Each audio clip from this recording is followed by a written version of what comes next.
երկու ուժերի կողմից էլ Մարտուն Գրիգորյանի եւ Վարդան Ղուկասյանի այս անուն ազգանունները դուք արժանանալուն շատ հաճախ եք վերջերս հնչեցնում եւ քաղաքում կա տարածված միտք, որ Էմմա Պալյանը եւ Կարեն Սարոխանյանը սպառվել են որպես ազգային ժողովի պատգամավորներ, չունեն օրակարգ եւ խոսում են այս անձանուններով, որպեսզի կարողանան սպասվելիք 2026 թվականի ազգային ժողովում գոնե հայտ ներկայացնեն եւս մեկ անգամ պատգամավոր ընտրվելու։ Սա իրականությանը համապատասխանում է թե ոչ։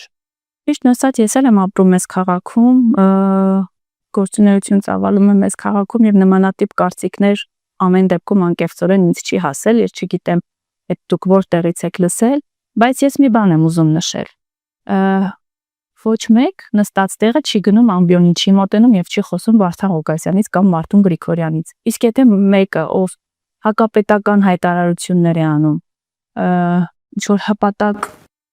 լինելու մասին է խոսում քաղաքացիներին, այն մարդկանց, ովքեր իր կարծիքը չեն կիսում, թուրքը հպատակ շանտղա է անվանում, կներեք, ես լինելով քաղաքական գործիչ չեմ կարող չվերկենալ եւ ամբիոնից համապատասխան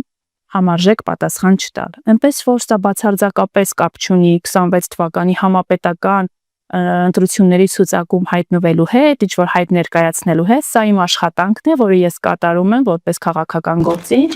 եւ ասեմ ավելին, ինչքան ինչ խոսույթ ունեցան վերջիններս համապատասխան կերպ պատասխան են ստանալու ազգային ժողովի ամբիոնից եւ ոչ միայն, որովհետեւ նորից եմ կրկնում, ես քաղաքական գործիչ եմ ու չեմ պատրաստվում լռել եւ ուղղակի չարձագանքել նմանատիպ խայտառակ խոսույթին։